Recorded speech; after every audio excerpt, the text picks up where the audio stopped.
So here we are, guys, Classroom Kitchen fans. We are looking today at the food in Vietnam. But what's really important whenever you're doing any sort of geography is to find Vietnam first on a map.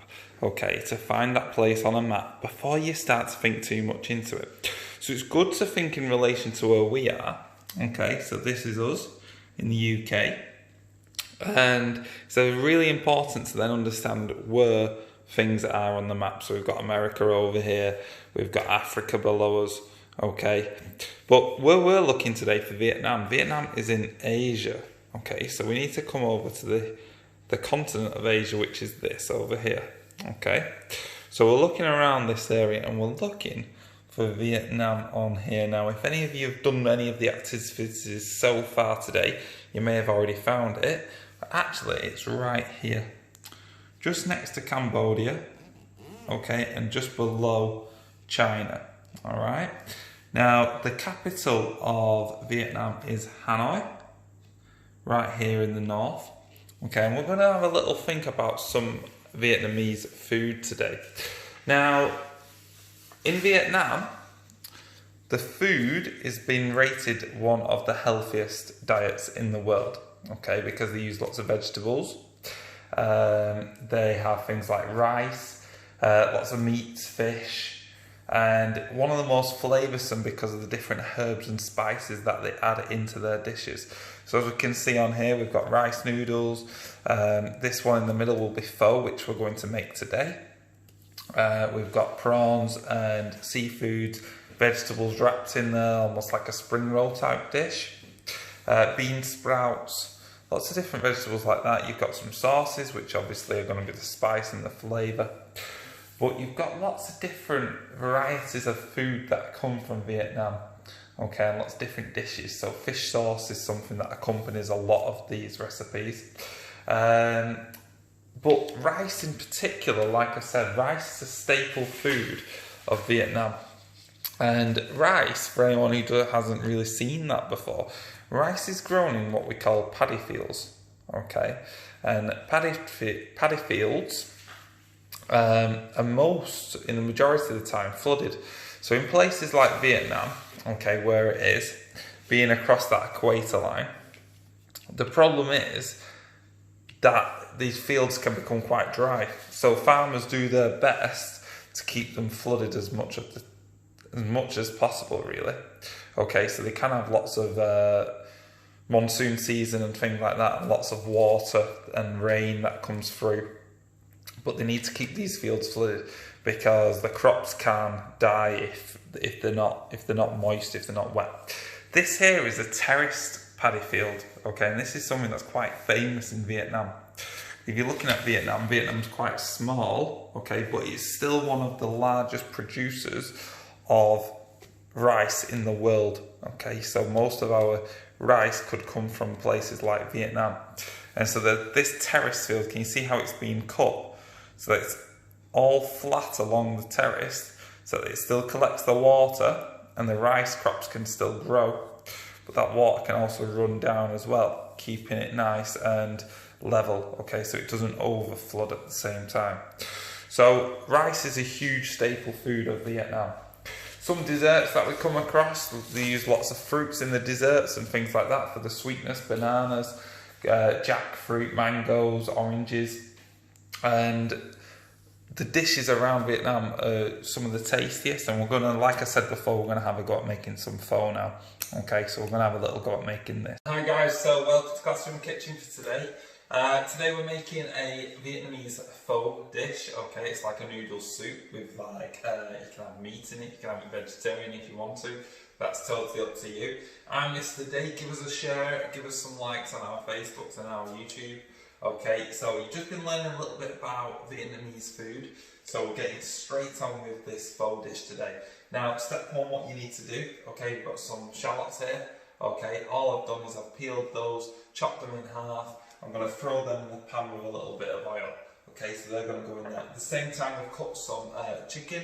Okay, took a couple of chicken breasts and I've cut them. You do it for the amount of people in your family, okay? So it depends on the recipe sheet that I put out this morning. It's for about 4 people. Okay, so like I said, about 500 grams of meat or veggies, whatever you decide to do.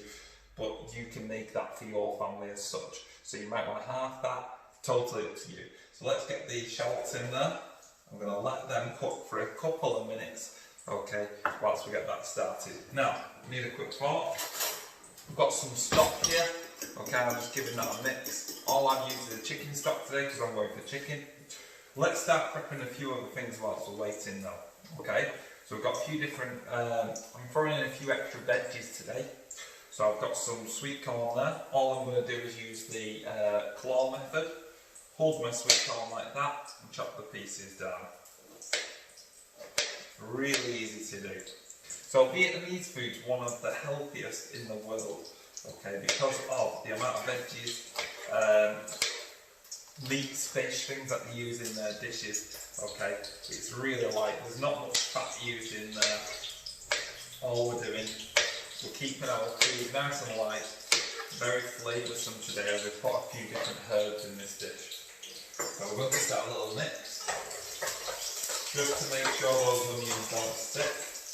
Now all I'm doing is cooking down them shallots. Smell delicious already, that's what's really important. We're going to give that a couple of minutes, I'm going to add the chicken in there. So we're cutting the sweet corn. I've got some snap peas too that I wanted to use in mine, so I'm going to put these in. But it's like a soup, so I'm going to cook the chicken, I'm going to cook those onions and fry those up a little bit. Then when my stock goes in, I'm going to be letting it simmer for a little while. Okay, so I'm not going to be rushing in. This is a dish that maybe takes 20 minutes to half an hour, but it's because you're just going to let it simmer. Okay, you're going to let it cook and let that flavour really get into the dish. So we'll put that to one side. Keep these stirring, we don't want them to overfry. All we're going to do is we're going to put the chicken in now. So as those shallots have started to soften up, get your chicken in the go. Going to give that a mix around really quickly to stop any of that chicken.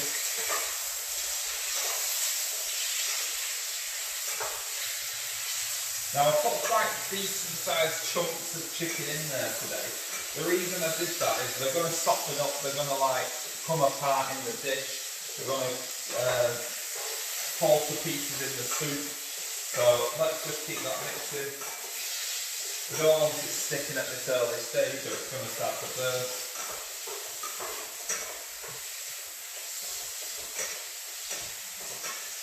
Get that oil nice and hot, get that pan nice and hot, it's going to cook it nice and quickly. As you hear it start to slow down, the noise level goes down a little bit, and that it's not going to cook too quick, which is really important. So we're going to take that heat right down.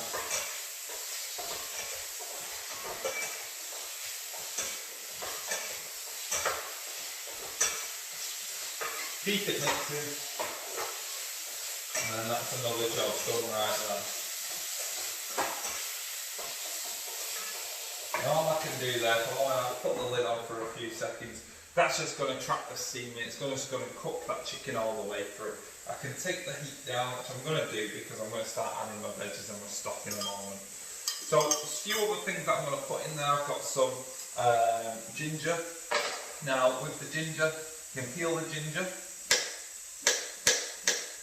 So, using fresh ginger today, get it peeled first off.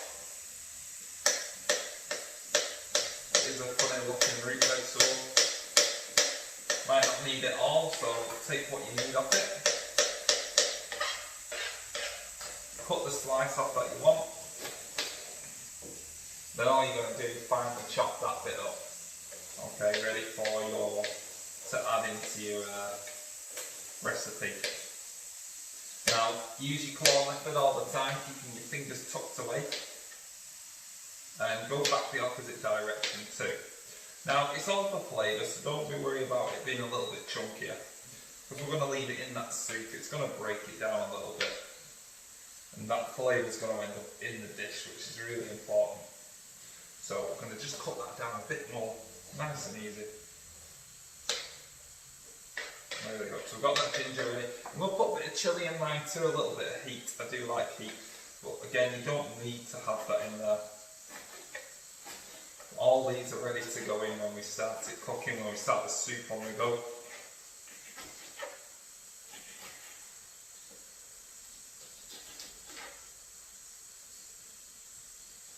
Get all that chilli in. Lovely. Right, so all of that can go in with the stock in a moment. So let's open that a second.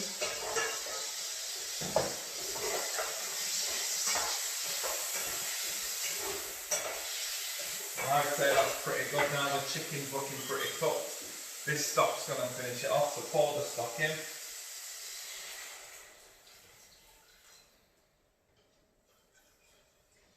You're looking to use about 300 mils, 200 to 300 mils of stock. But what you're going to do is you're just going to keep your eye on it. Because what you can do at the end, you can strain some of that away. Or you can add a bit of water back in. So it's always better to go about in the middle, go about the 200 mark, add to it later on if you need to. Okay, so what we've got there, we're going to let that simmer.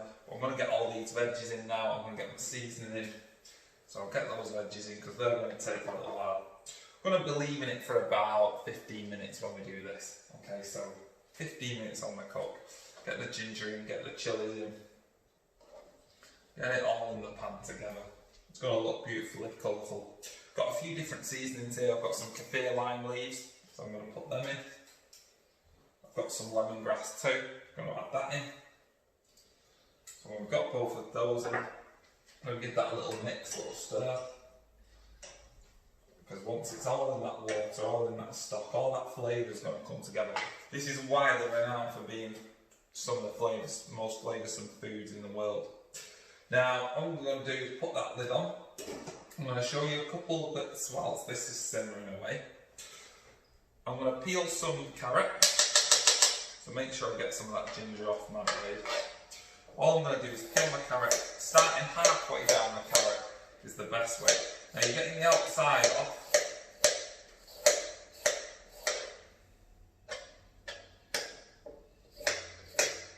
But you know, one of the big things, like we saw on the photos before, is that they're actually quite decorative with the work, with the food.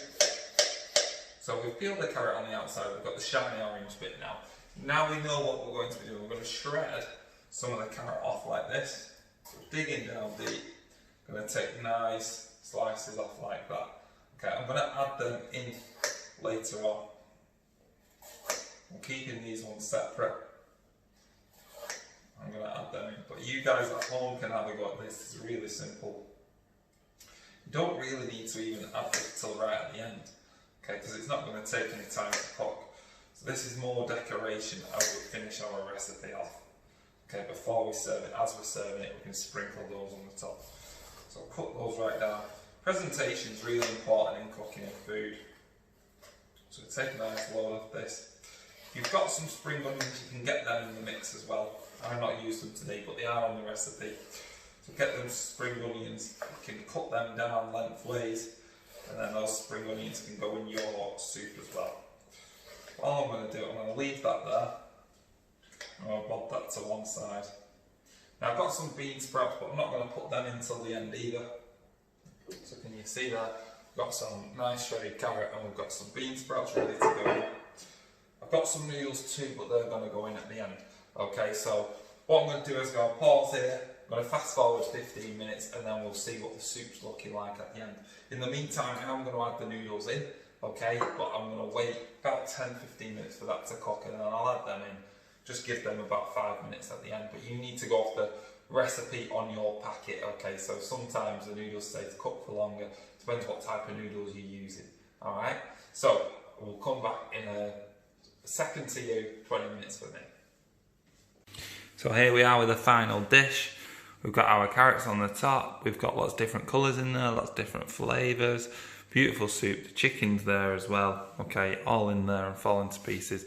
This is a beautiful Vietnamese pho recipe, so please have a go, please share our post and please send us your photos if you do have a go, okay, and have a little go at making what is going to be a very delicious lunch or tea.